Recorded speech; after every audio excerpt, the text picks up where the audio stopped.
Hey there, students. I am here in the dungeon where Professor Snape teaches his potions classroom. So let's get to it. I'm going to be reading Harry Potter, page 98 through 106. Chapter 8 The Potions Master. There, look. Where? Next to the tall kid with the red hair. Wearing the glasses? Did you see his face? Did you see his scar? Whispered followed Harry from the moment he left his dormitory the next day. People queuing outside classrooms stood on tiptoe to get a look at him, or doubled back to pass him in the corridors again, staring. Harry wished they wouldn't because he was trying to concentrate on finding his way to classes. There were 142 staircases at Hogwarts, wide sweeping ones, narrow rickety ones, some that led somewhere different on a Friday, some with a vanishing step halfway up that you had to remember to jump. Then there were doors that wouldn't open unless you asked politely, or tickled them in exactly the right place, and doors that weren't really doors at all, but solid walls just pretending. It was also very hard to remember anything where anything was because it all seemed to move around a lot. The people in the portraits kept going to visit each other, and Harry was sure the coats of armor could walk. The ghosts didn't help either. It was always a nasty shock when one of them glided suddenly through a door you were trying to open. Nearly Headless Nick was always happy to point new Gryffindors in the right direction, but Peeves the Poltergeist was worth 2 locked doors and a trick staircase if you met him when you were late for class.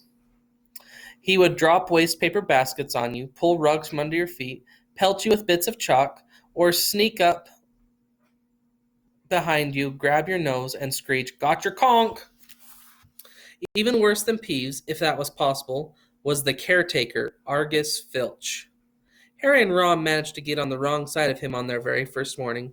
Filch found them trying to force their way through a door, which unluckily turned out to be the entrance to the out-of-bounds corridor on the third floor. He wouldn't believe they were lost, was sure they were trying to break into it on purpose, and was threatening to lock them in the dungeon when they were rescued by Professor Quirrell, who was passing. Filch owned a cat called Mrs. Norris, a scrawny, dust-colored creature with bulging, lamp-like eyes just like Filch's. She patrolled the corridors alone. Break a rule in front of her, put just one toe out of line, and she'd whisk off for Filch, who'd appear wheezing 2 seconds later. Filch knew the secret passageways of the school better than anyone, except for perhaps the Weasley twins, and could pop up as suddenly as any of the ghosts. The students all hated him and it was the dearest ambition of many to give Mrs. Norris a good kick. And then, once you had managed to find them, there were the lessons themselves. There was a lot more to magic, as Harry quickly found out, than waving your wand and saying a few funny words. They had to study the night skies through their telescopes every Wednesday at midnight and learn the names of different stars and the movements of the planets. 3 times a week they went out to the greenhouses behind the castle to study herbology with a dumpy little witch called Professor Sprout, where they learned how to take care of all the strange plants and fungi and found out what they were used for.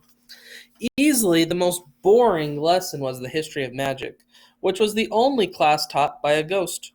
Professor Binns had been very old indeed when he had fallen asleep in front of the staff room fire and got up the next morning to teach, leaving his body behind him. Binns droned on and on while they scribbled down names and dates and got Emeric the Evil and Urk the Oddball mixed up. Professor Flitwick, the charms teacher, was a tiny little wizard who had to stand on a pile of books just to see over his desk. At the start of the first lesson, he took the register, and when he reached Harry's name, he gave an excited squeak and toppled out of sight. Professor McGonagall was again different. Harry had been quite right to think that she wasn't a teacher to cross. Strict and clever, she gave them a talking to the moment they had sat down in her first class. Transfiguration is some of the most complex and dangerous magic you will learn at Hogwarts, she said. Anyone messing around in my class will leave and not come back. You have been warned. Then she changed her desk into a pig and back again. They were all very impressed and couldn't wait to get started, but soon realized they weren't going to be changing furniture into animals for a long time. After making a lot of complicated notes, they were each given a match and started trying to turn it into a needle. By the end of the lesson, only Hermione Granger had made any difference to her match. Professor McGonagall showed the class how it had gone all silver and pointy and gave Hermione a rare smile. The class everyone had really been looking forward to was Defense Against the Dark Arts, but Quirrell's lessons turned out to be a bit of a joke. His classroom smelled strongly of garlic, which everyone was said to ward off a vampire he'd met in Romania and was afraid would be coming back to get him one of these days. His turban, he told them, was given to him by an African prince as a thank you for getting rid of a troublesome zombie, but they weren't sure they believed this story.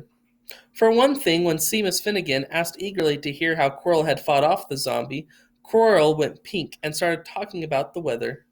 For another, they had noticed that a funny smell hung around the turban, and the Weasley twins insisted that it was stuffed full of garlic as well, so that Quirrell was protected wherever he went. Harry was very relieved to find out he wasn't miles behind everyone else. Lots of people had come from Muggle families, and like him, hadn't had any idea that they were witches or wizards. There was so much to learn that even people like Ron didn't have much of a head start. Friday was an important day for Harry and Ron. They finally managed to find their way down to the Great Hall for breakfast without getting lost once. "What have we got today?" Harry asked Ron as he poured sugar on his porridge. "Double potions with the Slytherins," said Ron. "Snape's head of the Slytherin house. They say he always favors them. We'll be able to see if it's true." "Wish McGonagall favored us," Harry said. Professor McGonagall was head of the Gryffindor house, but it hadn't stopped her from giving them a huge pile of homework just the day before. Then the post arrived. Harry had gotten used to this by now, but it had given him a bit of shock the first morning when about 100 owls had suddenly streamed into the great hall during breakfast, circling the tables until they saw their owners and dropping letters and packages onto their laps. Hedwig hadn't brought Harry anything so far. She sometimes flew in to nibble his ear and have a bit of toast before going off to sleep in the owlry and the other school owls.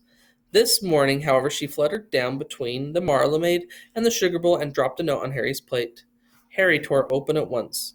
"Dear Harry," it said in a very untidy scrawl, "I know you get Friday afternoons off, so would you like to come and have a cup of tea with me around 3? I want to hear all about your first week. Send us an answer back with Hedwig.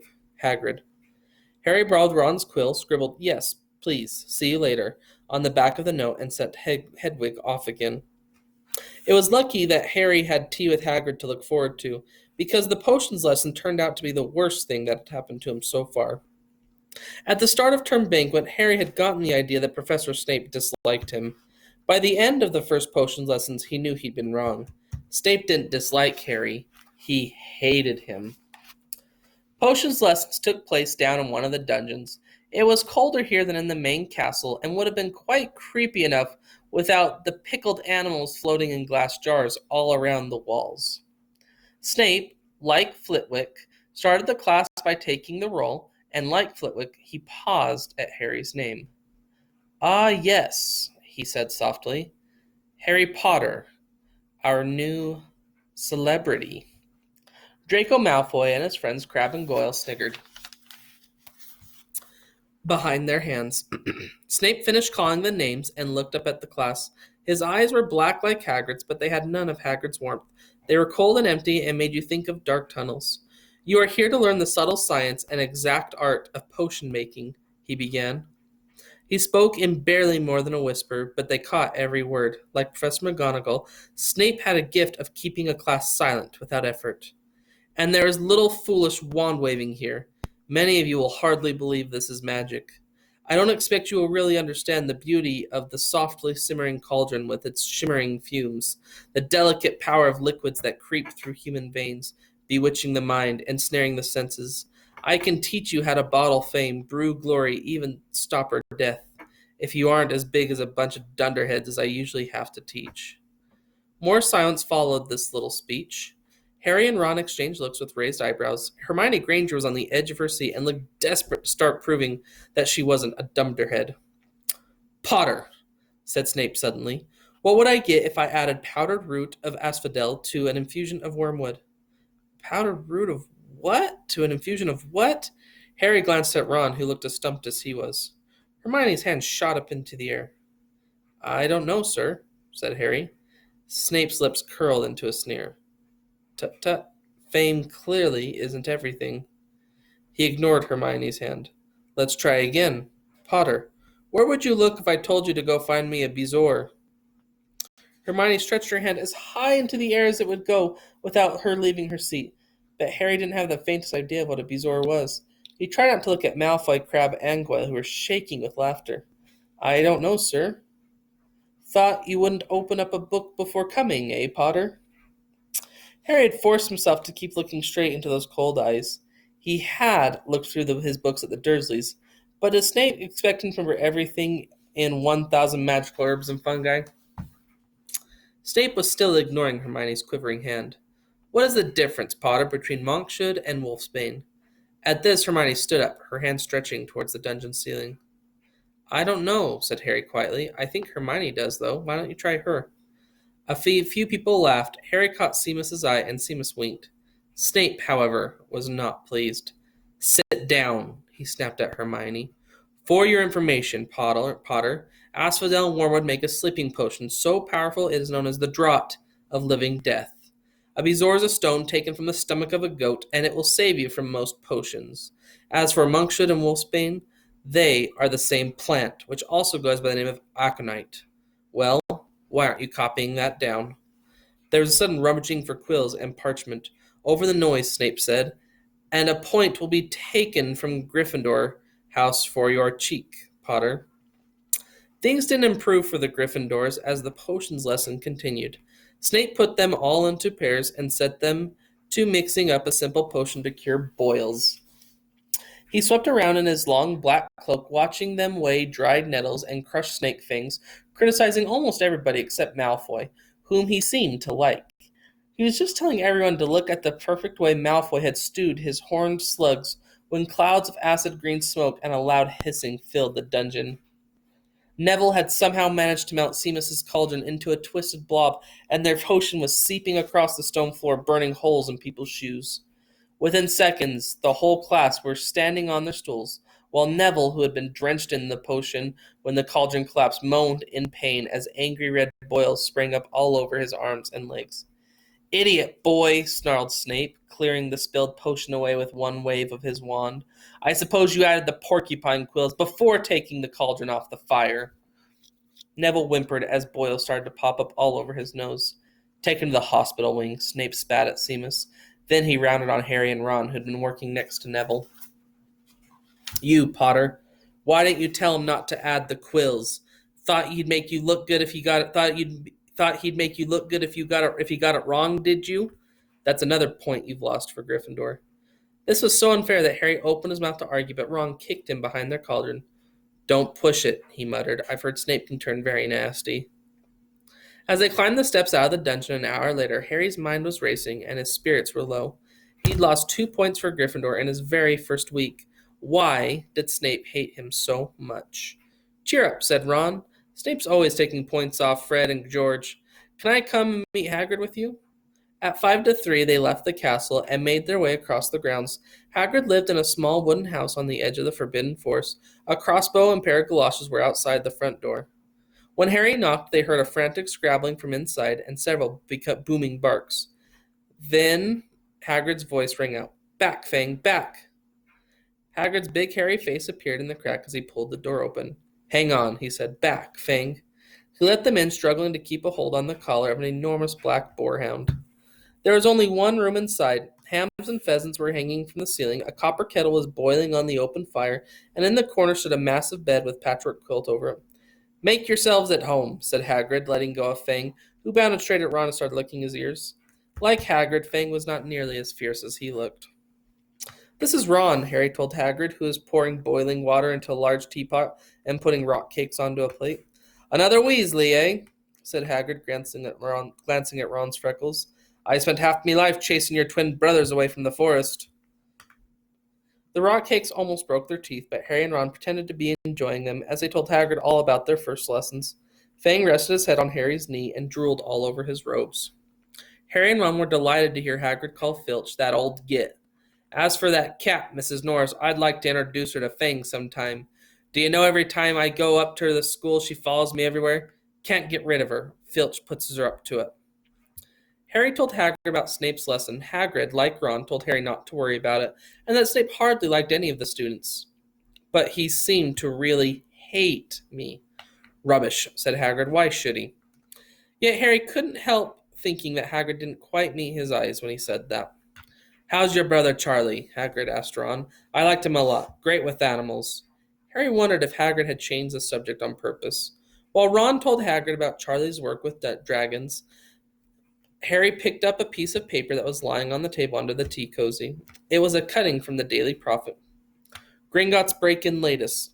Investigations continue into the break-in at Gringotts on 31 July, widely believed to be the work of dark wizards or witches unknown. Gringotts goblins today insisted that nothing had been taken. The vault that was searched had in fact been emptied the same day. But we're not telling you what was in there, so keep your noses out if you know it's good for you, said a Gringotts spokesgoblin this afternoon. Harry remembered Ron telling him on the train that someone had tried to rob Gringotts, but Ron hadn't mentioned the date. Hagrid, said Harry, that Gringotts break-in happened on my birthday. It might have been happening while we were there. There was no doubt about it. Hagrid definitely didn't meet Harry's eyes this time. He grunted and offered him another rock cake. Harry read the story again. The vault that was searched had been in fact emptied earlier that day. Hagrid had emptied vault 713, if you could call it emptying, taking out that grubby little package. Had that been what the thieves were looking for? As Harry and Ron walked back to the castle for dinner, their pockets weighed down with rock cakes they'd been too polite to refuse, Harry thought that none of the lessons he'd had so far had given him much to think about as tea with Hagrid. Had Hagrid collected that package just in time? What was it? Where was it now? And did Hagrid know something about Snape that he didn't want to tell Harry? Whew, lots of good questions there. Thanks for listening.